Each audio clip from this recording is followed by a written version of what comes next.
busquemos su interés,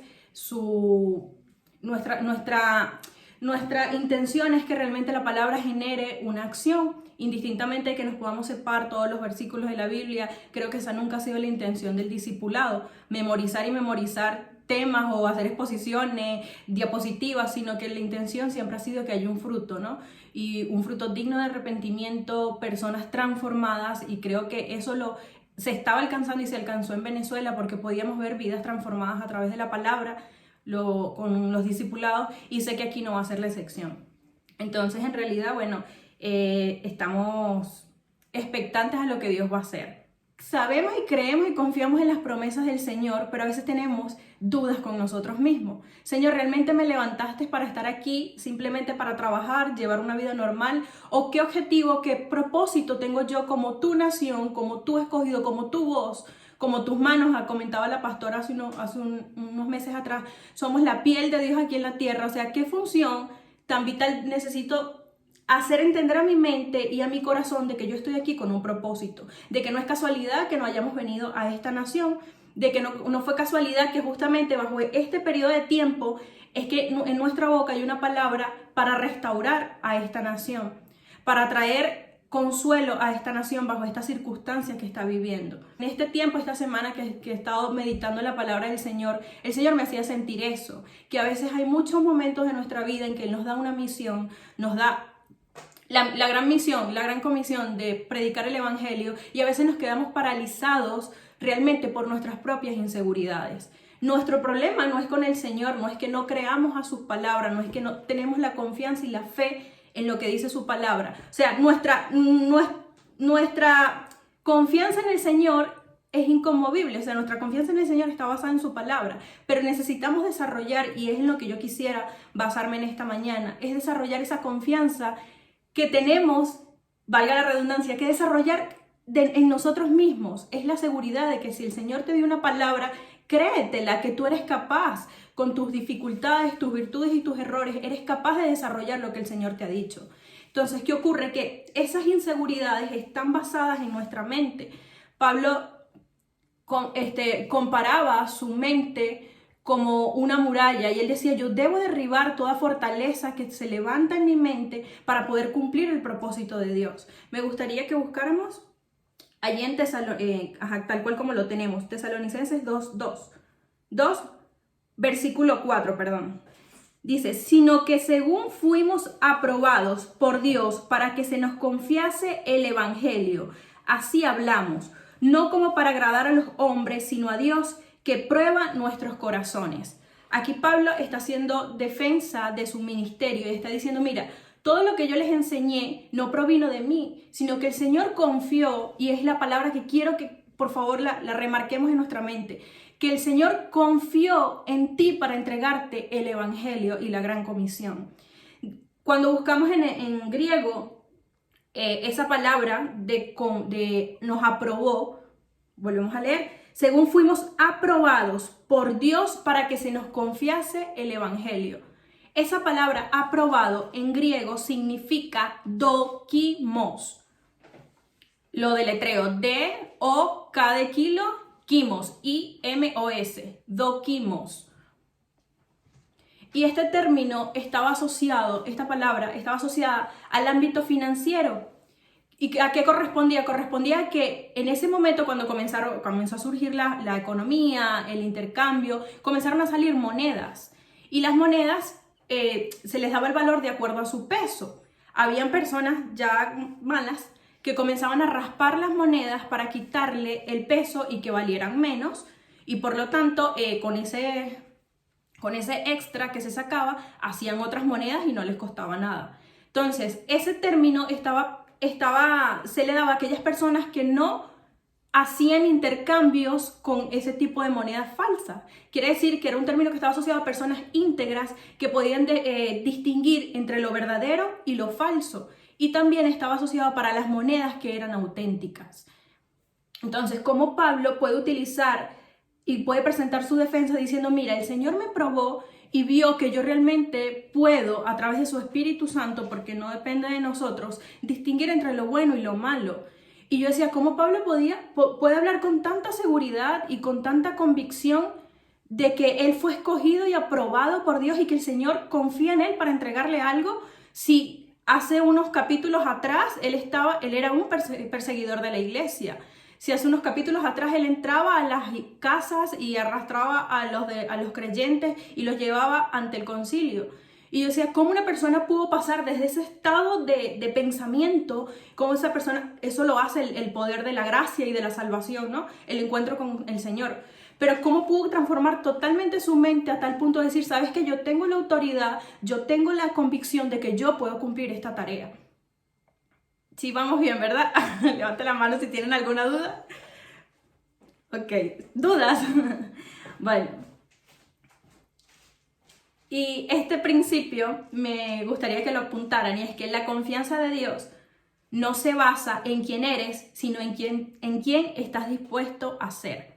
Me encanta saber que el Señor escoge a hombres, y me gusta porque escoge desde niños, personas a ancianas, personas con dificultades, como hablamos ahorita, Pablo, un perseguidor de la iglesia, para mostrar su poder. Porque el Señor no está viendo un simple error, como quizás te estás viendo tú frente al espejo.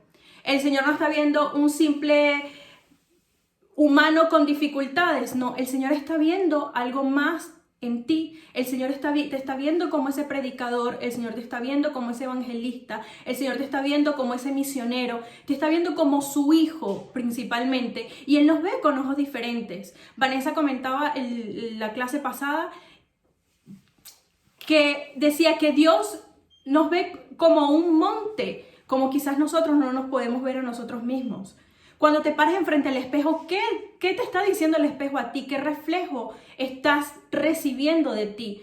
¿Estás recibiendo un reflejo como un guerrero, un gigante que puede realmente cumplir con las tareas que del cielo vienen? ¿O te estás viendo totalmente pequeño, insignificante y que no eres aceptado para hacer la voluntad de Dios, para hacer el propósito? ¿Crees que es un zapato muy grande que te puede quedar? Entonces realmente la Biblia, y Dios es tan, pero tan grande que la Biblia está escrita y tiene títulos. Cada uno de los títulos de los libros es nombre de hombres. Lucas, Mateo, Daniel, son nombres de personas como tú y como yo.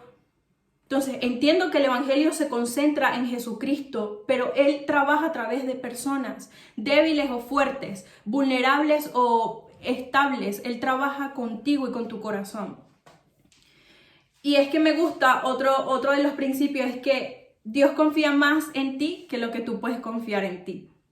Tanto, como lo dije anteriormente, que te entregó lo más valioso que tenía, su Hijo Jesucristo, y también la misión de predicar el Evangelio. Porque nuestras acciones, el fin y el objetivo de todos los pensamientos que están en nuestra mente, sean buenos o sean malos, es llevarnos a una acción. O sea, y el pastor ha hablado mucho de esto, es una vez que llegan a nuestra mente, ellos van al corazón y del corazón a la acción. Entonces, si tú quieres ver si una persona piensa en egoísmo, es porque esa persona está actuando con egoísmo. Si tú ves que una persona tiene pensamientos de Dios, es porque sus acciones están dando fruto de lo que hay en su mente y por tanto lo que hay en su corazón. Me gustaría que buscáramos, para corroborar esto, en Efesios 2:3. Dice el apóstol Pablo, entre los cuales también todos nosotros vivimos en otro tiempo, en los deseos de nuestra carne, haciendo la voluntad de la carne y de los pensamientos. Entonces, ¿cuál es el orden o la metodología del enemigo? Es lanzar pensamientos a tu mente, porque la mente, entiendas, es un campo de batalla. Yo lo colocaba aquí, que la mente es el campo donde se pelean las batallas silenciosas. Nadie puede saber lo que tú estás pensando y nadie puede saber las batallas que tú estás librando en tu mente. Solamente tú y el Espíritu Santo. Entonces es una batalla que tú estás peleando en conjunto con ayuda del Espíritu Santo. Y más adelante vamos a ver, dice que yo les he dado armas y mis armas no son carnales, sino que son espirituales para que ustedes puedan detener esa cantidad de pensamientos. Y a veces nos tomamos muy a la ligera, pero el enemigo realmente maquina, bueno, lo dice la palabra. No ignoréis las maquinaciones del enemigo. Es que tú tienes que estar consciente que todos los días el enemigo está buscando, Y maquinas, cuando lo buscamos en griego, es como metodoia, creo que decía. Es un método diferente cada mañana para ir a bombardear tu mente. Un día te puede bombardear con la falta de fe, de que intentando decir que estás en el lugar equivocado, que no estás haciendo lo suficientemente, que tu corazón no está siendo puro, que eres egoísta, que eres orgulloso, que no te mereces las cosas que tienes, que no eres totalmente aceptado. Entonces, ese es el método que utiliza Satanás. Él lanza la cantidad de pensamientos a este campo de batalla. Y hablaba un científico y decía que no es casualidad que el cerebro pareciera como si fuese un campo donde ha ocurrido una guerra, porque son como cráteres, huecos. Entonces, debemos estar entendidos que aquí es donde Satanás va a enviar todos los pensamientos. Y nosotros debemos tener una fe desarrollada y las armas del Espíritu para poder combatir con esto, porque automáticamente pasarán esos pensamientos a frutos, a acciones. Y vamos a perjudicar primero a nosotros mismos, segundo, la obra que el Señor quiere hacer con nosotros y tercero, la relación con las personas que nos rodean. Vemos que así como hay un pensamiento, hay un fruto, hay una acción. Me gustaría que buscáramos, por favor, Hechos 13. También creyó Simón mismo y habiéndose bautizado estaba siempre con Felipe y viendo las señales y grandes milagros que se hacían, estaba atónito, estaba asombrado. Cuando los apóstoles que estaban en Jerusalén oyeron que Samaria había recibido la palabra de Dios, enviaron allá a Pedro y a Juan. El 18. Cuando vio Simón que por la imposición de las manos de los apóstoles se daba el Espíritu Santo, les ofreció dinero a Pedro, diciendo: dame por favor también a mí este poder para que cualquiera a quien yo impusiere las manos reciba el Espíritu Santo. Entonces Pedro le dijo: tu dinero perezca contigo, porque has pensado que el don de Dios se obtiene con dinero. No tienes tu parte ni suerte en este asunto, porque tu corazón no es recto delante de Dios. Arrepiéntete pues de esta tu maldad y ruega a Dios si quizás te sea perdonado el pensamiento de tu corazón. Entonces, este ejemplo es tal cual, calza perfectamente cuando podemos decir que hemos sido apartados, que creemos, que inclusive muchas veces lo repetíamos en nuestra congregación, que pueden haber gente entre nosotros que realmente tiene su corazón y sus pensamientos en el lugar equivocado.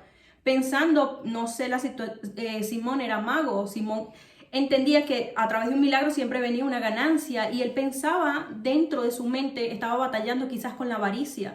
Y fue lo que transmitió, dijo: yo teniendo el Espíritu Santo puedo ganar mucho dinero, y quería comprar con algo natural, comprar el poder de Dios. Entonces podemos ver a través de este ejemplo el error en el cual podemos caer, y que creyendo tal cual le pasó a Pedro también, cuando el Señor le dijo: es necesario irme y padecer todas estas cosas.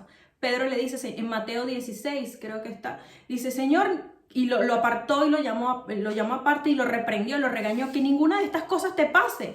Y él le decía: apártate de mí, Satanás, porque no estás pensando en las cosas del cielo, sino que estás pensando en las cosas de la tierra, en las cosas que no generan. Entonces, y debemos anclar esto en nuestro corazón, todo lo que está en tu mente va a ir directamente a una acción. Si tú en tu mente te estás diciendo que hay egoísmo, que hay avaricia, que lujuria, lo que haya, eso va a convertirse en hechos automáticamente. Entonces el Señor nos llama a tener esa batalla espiritual con sus armas para poder combatir.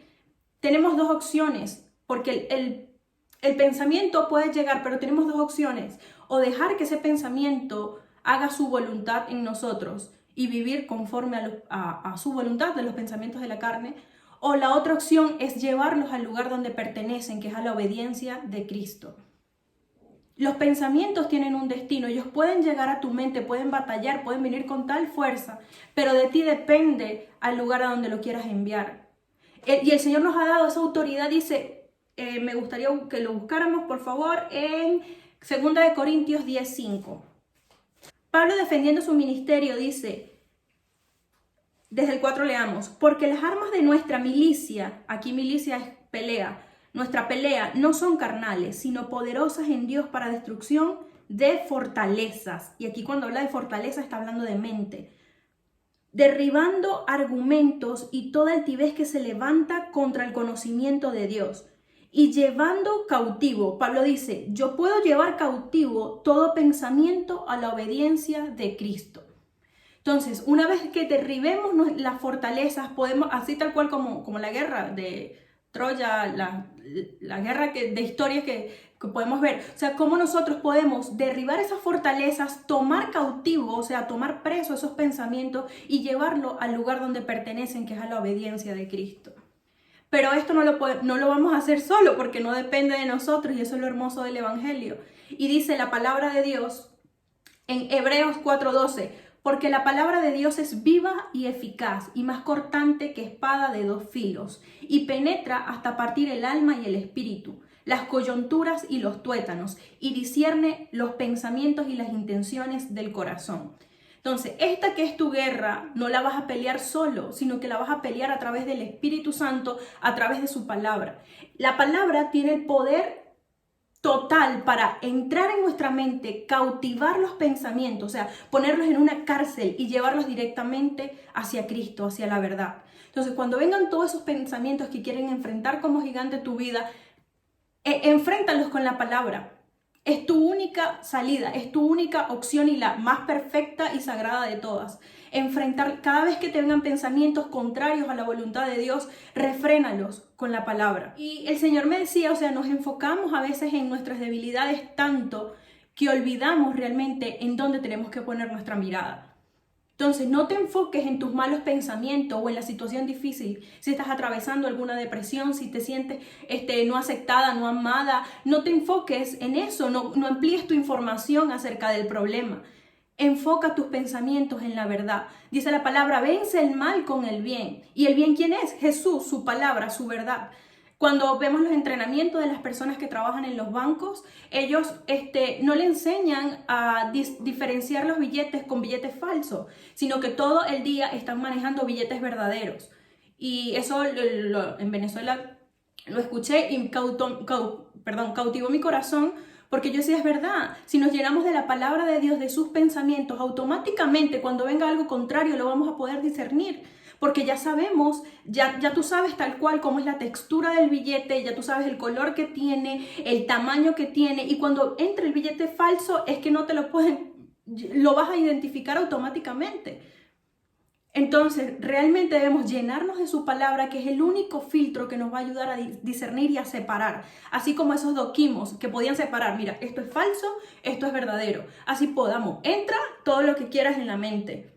No hay problema, pero aquí el Espíritu Santo me va a ayudar a poder discernir lo que realmente me edifica y lo que no me está edificando. Antes de que esto pueda llegar a un corazón y antes de que eso pueda salir a una acción. Entonces, bueno, vamos bien, ¿no? Si voy muy rápido. Ok, luego tenemos, ya estamos casi terminando, una historia muy bonita que ya todos la hemos escuchado de los niños y me gustaría que la buscáramos en Primera de Samuel, capítulo 17, 21. Dice, y se pusieron en orden de batalla Israel y los filisteos, ejército frente a ejército. Entonces David dejó su carga en mano del que guardaba el bagaje y corrió al ejército y cuando llegó preguntó por sus hermanos si estaban bien. Dice el 23, mas él hablaba con ellos. He aquí que aquel paladín, o sea el gigante, que se ponía en medio de los dos campamentos, que se llamaba Goliat, el filisteo de Gat, salió de entre las filas de los filisteos y habló las mismas palabras y las oyó David.